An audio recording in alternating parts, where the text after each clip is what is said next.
All right, so I'm confused. So character name, all right, that's first, and then we go weapon proficiency? Like, but how do I know what my weapon proficiency is?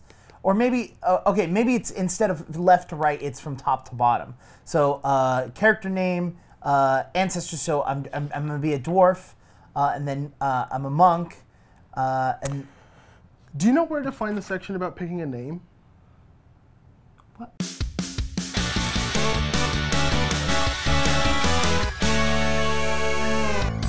Hi everybody, welcome to GameGorgon. My name is Krug. I'm Indigo. Today we're here to talk to you about Pathfinder 2nd Edition actual playtest and not just blog posts this time.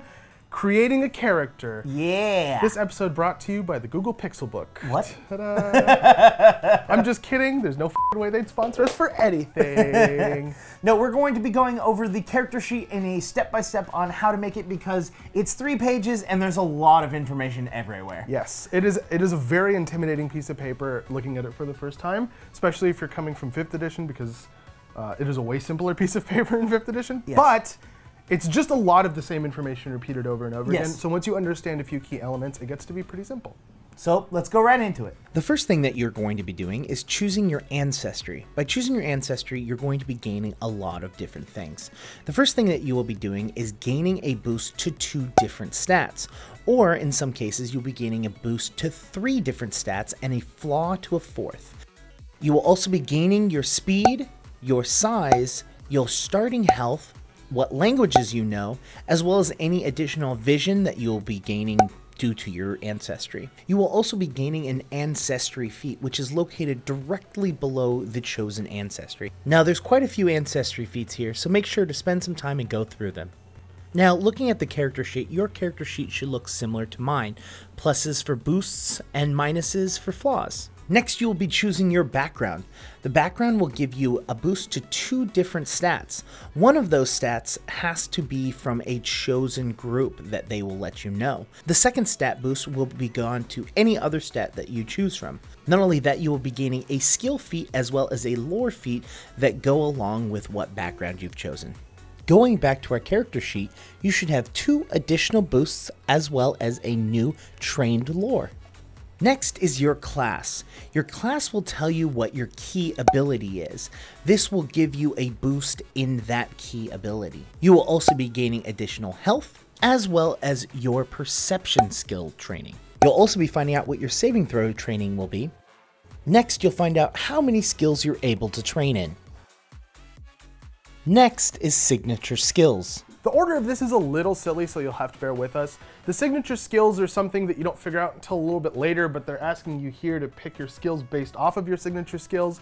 It's a little strange. Just keep that in mind as we progress. So really what you should be doing is finding out what your signature skills are and then basing your training off of that information. Signature skills are really important. They allow you to progress past the expert level. Otherwise, you'd have to take a feat to make a skill a signature skill for that character. Next, you'll also find out what weapons you're trained in, as well as armor, and find out if you're able to cast spells. Each level of proficiency increases the bonus you get to whatever it is that we're talking about, whether it be a skill or a weapon mastery or whatever.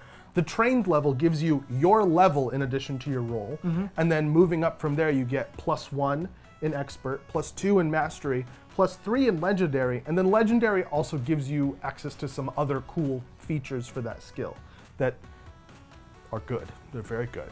Now lastly, but far from least, you're also going to be gaining 4 additional boosts into 4 different stats.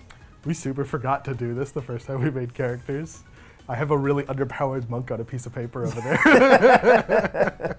For each one of the boosts that you gained, it is equivalent to adding a +2 to that stat, while a flaw is equal to being -2. All of your stats are going to start at 10, and by adding your boosts and subtracting your flaws should give you a wide array of stat levels. These stats correlate to a modifier. This chart will show you how that works. You will fill these modifiers out in all locations that are required for that specific modifier. It's also important to note that on every stat that is not trained, you have a proficiency of your level -2. Once you've picked your class, you're going to make a ton more decisions that affect the way your character is being built. Since it's different for each class, we've decided to make a video on each one. So feel free to stick around if you're interested in getting further assistance, or if you just want to hear opinions about the classes. Yeah, and head down to the comments and let us know if this episode helped you guys out on curating your character. While you guys are down there, make sure to hit the like button, the subscribe button, as well as the bell icon after it gets unlocked, gets wild shaped over. And head over to Twitter and talk to us there. You can reach me at IndigoQT. You can also reach me at CrewQT on Twitter, or you can reach both of us at _QTimes. What the? Whoa, we finally added a thing for that. That's new. Nice. You can also reach us on Instagram at QTimes. We've been GameGorgon. See you guys later.